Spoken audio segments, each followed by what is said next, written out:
Well, hello there. Welcome to Graybeard Biker. Our episode today is on Bunk-A-Biker.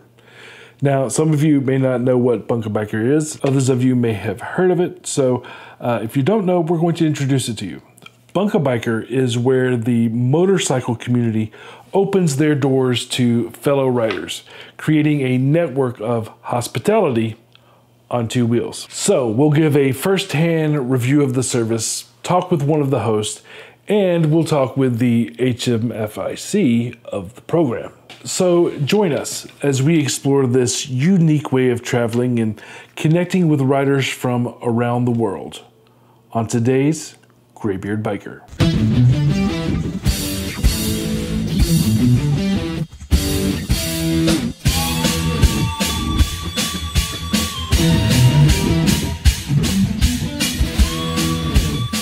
So I guess some of y'all want to know what the program is. Bunk-A-Biker is a program or a service. It's a network. It's a thing where bikers can stay with other bikers while traveling on the motorcycle, cutting down on the cost of hotels and Airbnb stays. But Bunk-A-Biker isn't just about finding a place to stay. It's about building connections with fellow bikers and sharing unforgettable experiences of the road. I guess our feature story today is going to be the review. So let's get into it. I heard about Bunk-A-Biker on Facebook and decided it sounded interesting and it'd be a great subject for our channel here, a great episode. But I needed to try it myself if I was going to talk about it. So I made plans to use it while traveling to our next bike rally, which was Daytona Bike Week. The link to that video series is going to be right here. So I went through the process. I met the hosts, made the plans to stay at the couple's home while we were on the road. The couple was Ken and Kathy Brooks. They were our Bunk-A-Biker host. Lovely people. And I also reached out to the person that runs the program, Zee, and set up an interview to talk with her as well. Hi, my name's Ken. Hi, I'm Kathy. And we're Bunk-A-Biker hosts. Well, let's start by you. Tell me, you're a very interesting person. Tell me about you. You're not even in the United States right now. No, I actually am in Bangkok, Thailand, getting ready to turn in our rental motorcycles and go to Indonesia for 2 weeks and then India for 8 weeks. So let's start with the history of the program. Now, for that, we're going to go to a clip from our interview with Zee. Start with how it started and then how you started with it. So Kjetil started it in Norway in 2015, 2016 or so. And he had seen the concept of couch surfing. And so he's like, I kind of want to do this with bikers. He's always offered his place to his friends who come to Norway. Norway is a very expensive place to go travel. Accommodations are really ridiculous. So for most people, they couldn't go unless they knew people. So he tried to, he got this going with this idea, the concept. People said that they were going to help him out, and then they didn't. And the network kind of went defunct for quite a few years. In 2017, someone had made me the admin on the US group, but there was no map and there was no leadership. So I didn't do anything then either. In 2019, I had to be 6 weeks off of my bike because I got run over by a car in 2018. A car ran over both my legs and tore my MCL in my left knee. Oh. So I had time to do something new. I was either going to start my own or I was going to take this one over. It's not an original concept. There are lots of people who've done these. Bunk-A-Biker is just a generic one, though, that everyone's invited no matter what kind of bike they're on or being part of a forum. You don't have to even be on Facebook to be on Bunk-A-Biker. And so I hit up Kjetil and I was like, hey, I really want to do this thing. I've got some time. My original group on Facebook that I ran, Minimalist Motorcycle Vagabonds, didn't really need me at the moment. Like, it was very well sustaining. And so I was like, I want to do this thing. This is my idea. And he's like, I really want to do this too, but, family and career and health and whatnot, I don't really have time. But it sounds like you want to do what I want to do with it. So, here, take this thing that I created and please run with it. And so 2019 is when I took it over. That's I developed the logo, the system, got the map system set up. And I was real excited for the riding season of 2020 and then COVID. Yeah. Kind of put a bit of a hitch in the development of Bunk-A-Biker, but luckily enough, it took off in the U.S. pretty well. And there were a lot of travelers from around the world who had shipped their bikes here and they were stuck here for 6 months. You know, they had their full 6 months. So BunkABiker, so there's quite a few BunkABiker hosts who would host people from around the world for that time because they couldn't get accommodations. Right. Right. So it did work out, and then it started picking up in 2021, and now it's in 59 countries, 3,500 hosts, probably about 60,000 members. All right, so there you have the backstory. Now let's get back to our review story. We set off from Atlanta to head down to the Daytona area for our first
Now, I think I may have been spoiled by our first experience. Their place was perfect for something like this. But while there, I asked Ken how he had heard about BunkABiker and why he chose to be a host. So you've actually used the service yourself because you do your long distance stuff, right? Right. Tell me about that. I've stayed with people. I've both planned it with them beforehand, and also if I get off my route or my schedule, and I end up, I usually go until the end of the day, and I'm tired and it's getting dark and there's deer on the road or armadillos on the road or pigs on the road, something like that. I have called people from a highway, got off on their, to get a bite to eat or something like that, and looked on my map. I said, oh, there's like 2 BunkABiker hosts here, and called one of them up and said, hey, I'm just looking for a place to put my tent up, for the night. It's getting tired. I'm getting tired and it's getting late. And they said, yeah, come on over. We've got a camper out back. And we're eating right now. I said, thanks, but I'm doing a ride to eat across the USA. I eat like 5 or 6 times a day. I'm not hungry at all, but they were really cool people. I friended them on Facebook, or they friended me, one or the other, on Facebook. And it works for me. And because we're not going to just use the system and not give back. We sold a place in Indiana, we sold a place down in South Florida, and moved here. It seemed like a great location to me. Not too far from Daytona, not too far from Orlando for people who want to go to Disney World or Universal Studios or something like that. Or people who want to travel down to the Keys and stop in somewhere on the way down or on the way back. So it seemed like a perfect fit. We use it, and we also are hosts. So that's awesome. Yeah. That's awesome. One of the main trepidations that we had was my wife didn't necessarily feel comfortable going into somebody else's home. And so we decided to ask our host about safety concerns, because if you're new to it or you're married and have a spouse to reassure, there can definitely be some concern there. But you also have to think about it from the host standpoint. There are concerns about letting people into your house too. So I figured, well, let's just talk about it. Now, some of the things because you, of course, were our first, we've never BunkABikered before. And so I asked you a lot of questions up front that a lot of people are going to want to know the answer to also. Sure. And that is, how does the system work? And more importantly, for her questions were safety-wise. Because not only is it a threat for whoever, you're going to stay in somebody's house you don't know, right. You guys are letting somebody in that you don't know. True. So tell me about that. You can get a feel for people by texting them and emailing them back and forth a few times, asking them. I've been asked to take a picture of my driver's license and send it, and that's not a bad idea. Sure. For single ladies that are hosting, it could be a little more dangerous than a guy or a couple. So I don't mind at all. Take a picture of your driver's license, send it over. There's no like security threats for draining my bank account or anything. Right. Yeah, but you can get a feel for people when they text you or when they email you to see if they're legitimate or not. Now, on the safety side, of course, a new BunkABiker won't have a history of having stayed with people. Right. But when you get their name, if they're staying with you, when you get their name, you can always look up on the thing and see, have they had bad interactions in the past? There's actually a ban list for the BunkABiker host site. There's two different sites. There's a BunkABiker site and there's a host site. So the hosts can keep track of people and say, hey, this guy, trashed our bedroom, left the sheets dirty, left dirty dishes all over the place, left food, whatever. So you can say, hey, now we're busy. We're booked. Yeah. I ask both parties what happened. I find the guest and the host involved, or if they never even met, what happened. I want screenshots. I want to figure out what's going on here so I can make a good decision for the community to make sure that, as they say, rot doesn't ruin the whole thing, trim off the parts that need to go. Luckily, not a whole lot of people have been banned. I'm the reason why people don't misbehave here, because I will let everyone know what happened. And if you get banned from BunkABiker, it means something. There's a lot of people who would be like, why would you get banned from that? What have you done? Sure. Because it's not like I don't ban people just for funsies. Like, don't get me wrong, I'll kick you out of the Facebook group if you're being a douche. But like, I'm not gonna put you in the strike list for getting on a Facebook fight. It's social media. I understand it's volatile there. So like, it takes a lot to actually get banned from the community. If someone really wants that person to be gone. Because I don't step in unless I'm requested to be there too. If people want to handle it on their own, I let them do it. But like you said, there is a lot of the hosts set themselves up the way they want to be. Every host is individual. Every host will tell you when they want to be contacted. Some want advance notice, some don't. Some are offering inside, some are just outside. Some people can't host and they're just, they can pick you up on their truck and trailer if you break down. They can meet you for coffee, so that's a lot of it is the hosts are setting their rules. Right. So everyone needs to treat the host as an individual. It is not a service. It is not Airbnb. You're not going to go there and expect, service in bed. You're not going to get anything like that. You're going to go and you're going to meet cool people. And it's like being their friend as soon as you walk in. So he's like, well, I think we're going to try the BunkABiker thing. And I was nervous because, who were we staying with? Like, the whole thing is just really strange to me. And so we did our own little reconnaissance on you. Like, he's a former, he's like a veteran, he's a former armed forces. So I'm like, okay.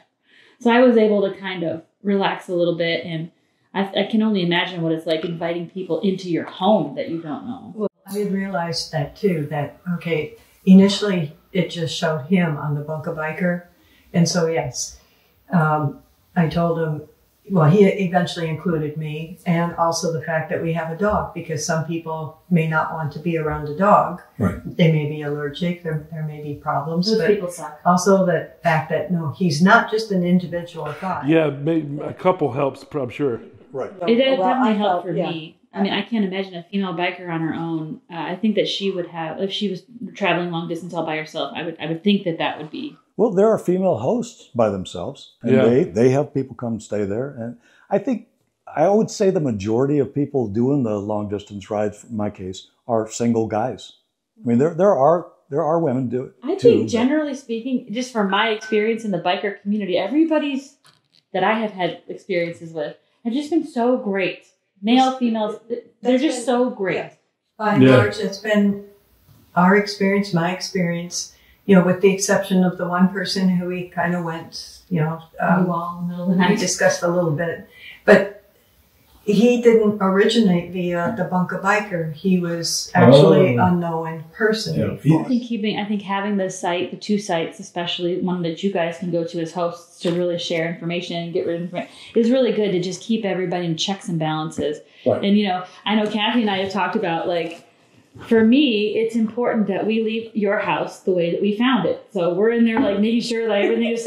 And then I was talking to Kathy, and she's like, I just want... Okay, from a female perspective, it's stressful having house guests. Even ones that are family, that you know, best friends. It's still stressful because you want to make sure they have a good experience. Yes. It's even more stressful when you realize that that person, who is a stranger, might put you on blast on social media for not having clean towels or like a dirty kitchen counter or something. So I would just be like, oh man, these people live like slobs. Oh my gosh. And that hardly ever happens, but in a woman's mind, it happens every time someone's in their kitchen. They're gonna, I didn't clean behind the faucet, and they're going to notice, and it's just a stressful thing. So Kathy and I were talking about it, and this house that we're stayed in is beautiful. Everything has just been absolutely more than perfect. You were more than gracious host. But to make you feel better, by and large, bikers, men, don't care.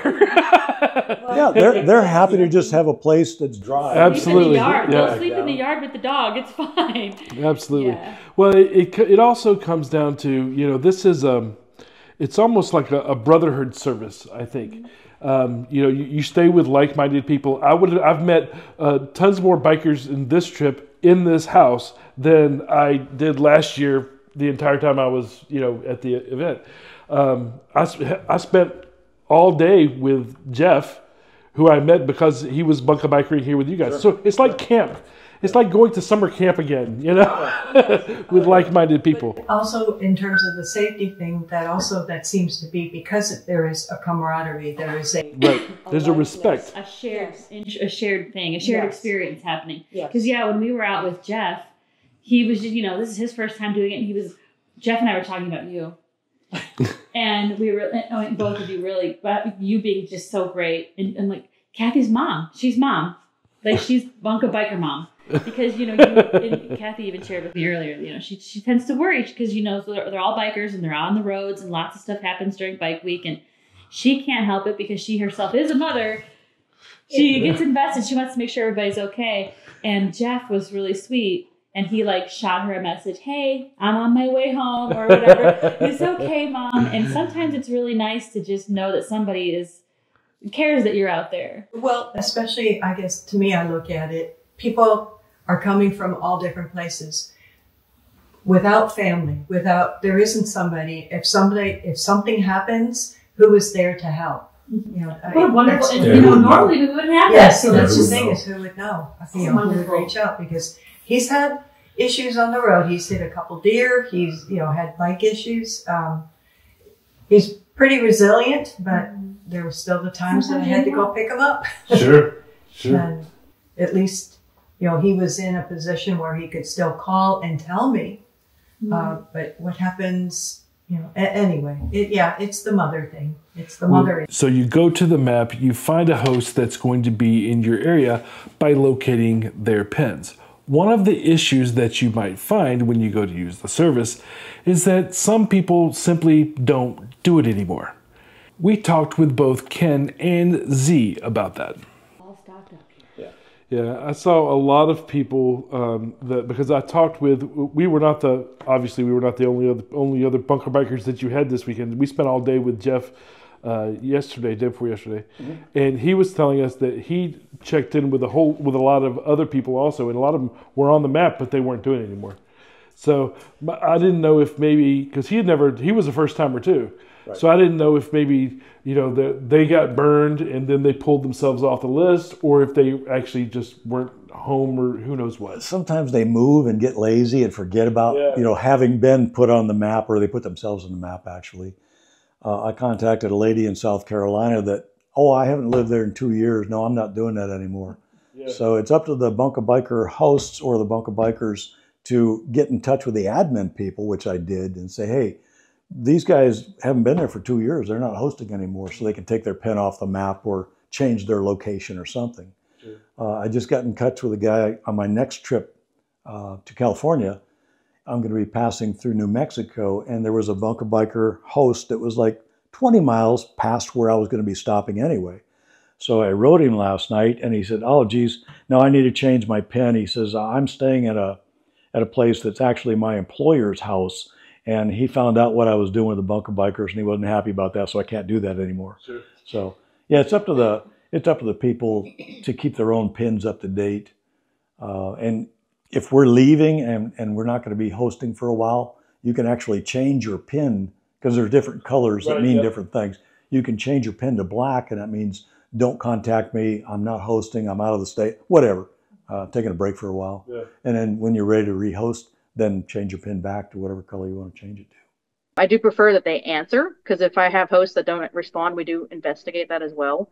You know, if you text a host and they don't say anything, you can send me a screenshot on the contact forms, and we'll try to contact them. And if they don't answer us, we'll remove them from the map. And that's like, you know, I'm trying really hard to keep the map active. It's very hard to keep, you know, this at a very current level. A lot of people will sign up and then move or change phone numbers. Sure. Or, you know, whatever. We have had some hosts die as well. I've had people report their friends have passed away and have sent that to me. So I've, you know, had to remove pins for that reason as well. So don't just assume if someone doesn't answer their, you know, it's because of you. It's sometimes, you know, they can't. Sure. I had one lady I talked to yesterday, because not only did I just finish my first BunkABiker, I've already set up my next one. And this one lady that I talked to when I was trying to find somewhere, she's like, "I don't do it anymore, and I don't know how to get in and change my pin." I'm like, "I'll ask Zee what to do." You just let me know. Like, send me a screenshot of the text and we'll remove the pin for her. Okay. I also asked them to talk through a bit more about the process itself, both the process of hosting and of bunking, to see what kind of advice or insights they could give. So if you're going to be a guest or a bunkie, you're going to go to BunkABiker.com, and I always recommend going to the website first and reading the rules, reading the system, watching the videos. I have lots of instructionals on there, written, pictures, videos, whatever. You know, look through it, make sure you understand, and then you're going to go to the map. The link on the map is on BunkABiker.com. You're going to zoom in to whatever area you're going to, and you're going to look at the pins. The pins are color-coded, and you can see that in the system on the map, or you can see it on the website. You know, green means outside, purple means both, red just means inside. Black means they're not available. Don't harass my black pins. They're, you know, the hosts aren't ready to host right now. So then you're going to look at them. You're going to make sure that what you read is, you know, copacetic for your interests. You know, sometimes the host will say, you know, there are certain persuasions of religion or political stances, or, you know, if that's something that bothers you, you can just choose not to stay with that person. Or if you have allergies and they have dogs that are inside, you can say no. You know, I'm allergic to smoke, so if someone says they smoke in their house, I can't go. I wouldn't be able to breathe. You know, so there, it doesn't, like, you're not always going to match with every single pin on there. But if it's a pin that is somewhat along your way and it sounds good to you, you send them a text. And what you'll be is like, "Hey, I'm Zee.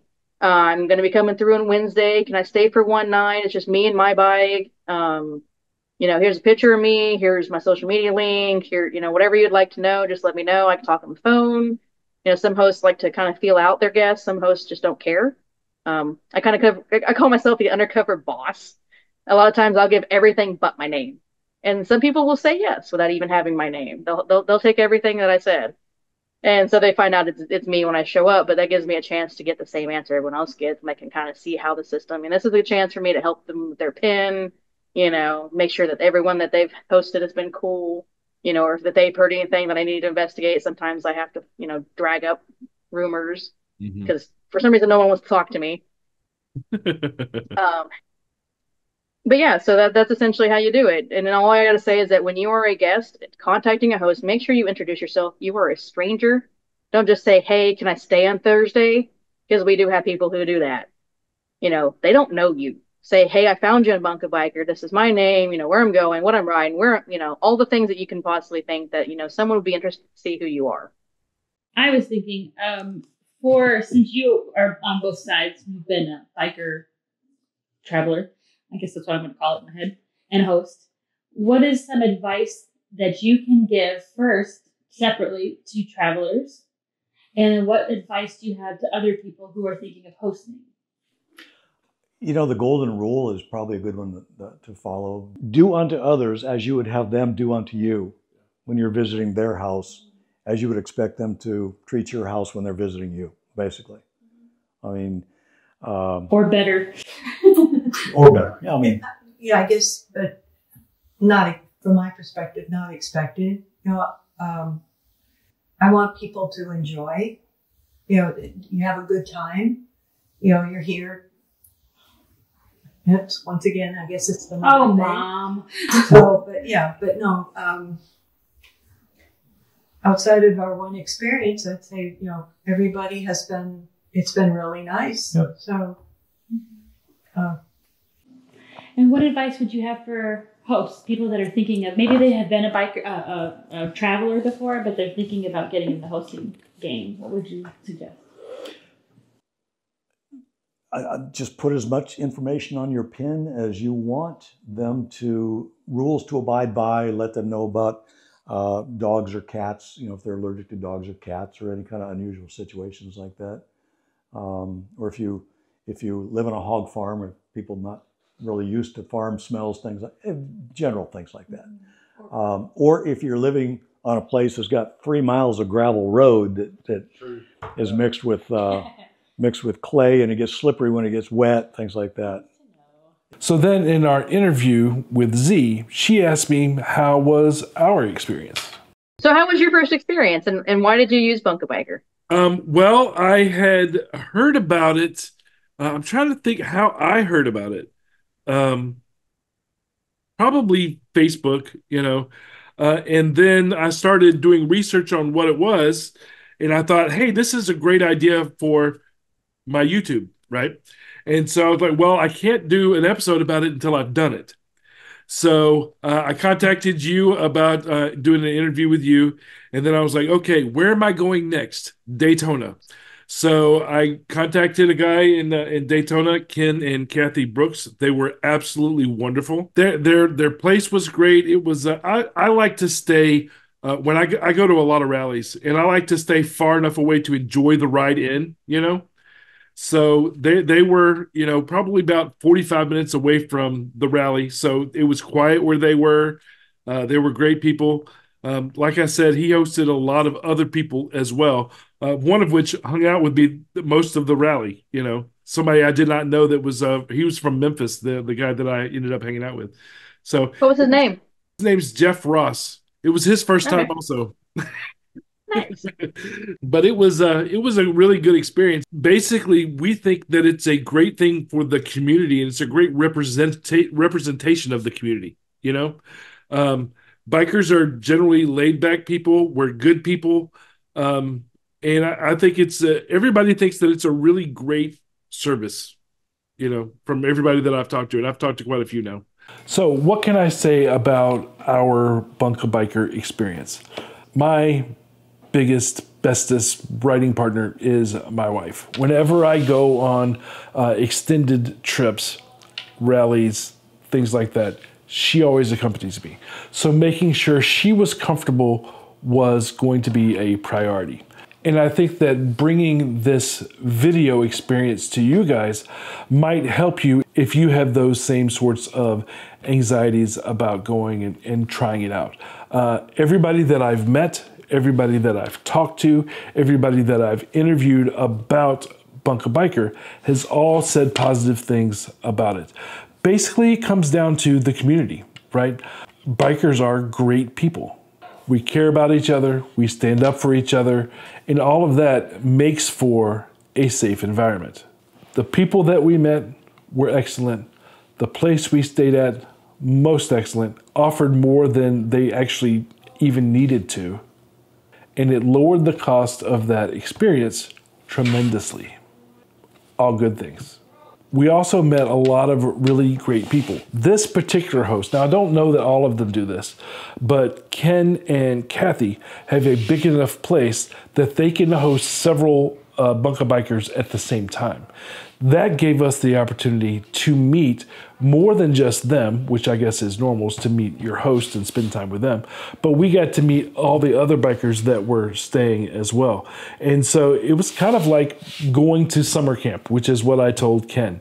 You know, you have this camaraderie where you meet people, break bread with people that you normally just wouldn't have the opportunity to talk to. As we wrap up our journey with Bunk-A-Biker, remember that it's not just about finding a place to stay. It's about embracing the spirit of camaraderie and the adventure that defines the motorcycling community. Now, if you're interested in using Bunk-A-Biker, you can ask me questions in the comments below. Otherwise, you can go to bunkabiker.com to find out more information and to get involved. Also, if you want to help donate to the cause, you can reach out to Zee via the website there. If you've tried Bunk-A-Biker, let us know what your experience was in the comments below. Did you have a good time? Did you meet some good people? Did you have any fear or anxiety when first trying it out? Let us know. Now, our next video is going to be from our trip to Bama Bike Fest. That's right, we're going to Alabama. So make sure that you're subscribed, maybe hit the notification bell so that you know when this one and all of our future videos are going to be released. And then the next big rally that we're traveling to is going to be Tally Bike Fest. So if you're going to Tallahassee, let us know in the comments, and we would love to meet up with you there with what we're doing. Like I said in the previous video, our first day down there in Tallahassee will be Friday, and on that Friday we'll be doing a lot of riding, and then we will be doing the bike show at the Ground Zero Park on Saturday. We're also going to be staying with our second Bunk-A-Biker while in Tallahassee. So, until then, stay free, keep it shiny side up.